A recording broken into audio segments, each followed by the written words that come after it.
3 weeks before Jim Morrison was found dead in a Paris apartment, the Doors released a song that would become one of the most haunting recordings in rock history.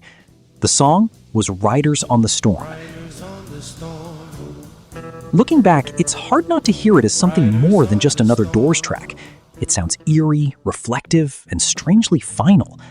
But the real story behind the song is even more fascinating than the legend. By late 1970, the Doors were recording what would become their final album with Jim Morrison, L.A. Woman.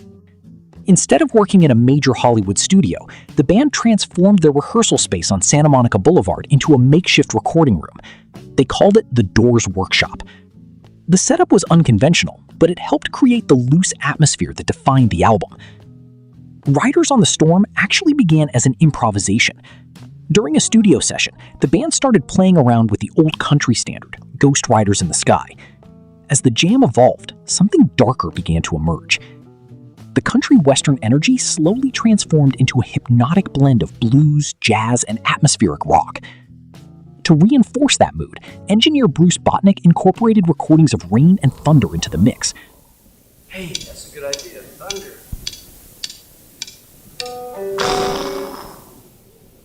That'd be good at the beginning. You could do it with cymbals. We'll send out to Arizona for some good thunder. Hey, wait a minute. Are we serious now? Are we serious? This is take 10 now. Never be take 10 again. The storm wasn't added as a gimmick. It became part of the song itself.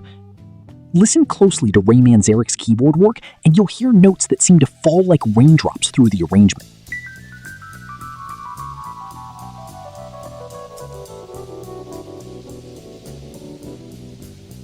The entire track feels as if it's moving through a storm at night. But the most chilling detail came during the final mixing sessions in January 1971. Jim Morrison returned to the microphone and quietly recorded a second vocal track. He whispered many of the same lyrics beneath his lead vocal. In the finished recording, that ghostly voice isn't an electronic effect, and it isn't a studio trick. It's Morrison himself whispering beneath the main performance. Riders on the storm. Riders on the storm. And then there are the lyrics. One line has fascinated listeners for decades. There's a killer on the road. His brain is squirming like a toad. At first glance, it sounds like surreal poetry, but there may be something much darker behind it. Morrison had long been fascinated by the mythology of the American highway, the freedom, the danger, and the violence that could exist just beyond the horizon. Around this period, he made an experimental film called HWY, An American Pastoral. In the film, he portrayed a hitchhiking murderer roaming the desert highways of the American Southwest. Many biographers have connected the song's imagery to Billy Cook, a real-life serial killer who carried out a string of murders during a cross-country crime spree in the early 1950s. Whether Morrison had Cook specifically in mind remains debated, but the connection fits his long-standing interest in the darker side of American culture. Yet Riders on the Storm is about much more than murder. The song opens with one of Morrison's most philosophical lines. Into this house we're born, into this world we're thrown. Many listeners have noted similarities between these lyrics and the ideas of German philosopher Martin Heidegger. He described human existence as a condition of thrownness, the idea that we enter a world we never chose, under circumstances we never controlled. We don't choose where we're born. We're simply thrown into existence and forced to navigate whatever storms life places in front of us.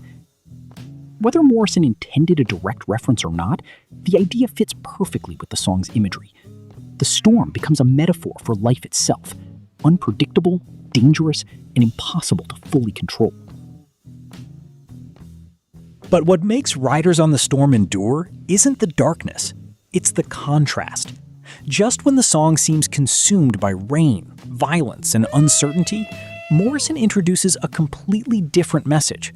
Girl, you gotta love your man. Take him by the hand. Make him understand. Ray Manzarek later explained that beneath all the ominous imagery, the song ultimately points toward love and human connection. The world may be chaotic, the storm may be unavoidable, but connection is what helps us survive it.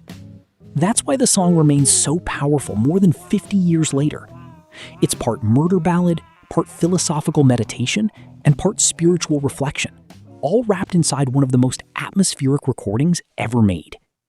Even more remarkably, it became the final Doors single released during Jim Morrison's lifetime. It was also the last major studio recording to feature all 4 original members of the Doors. A song about navigating the storm would become Morrison's farewell to the world.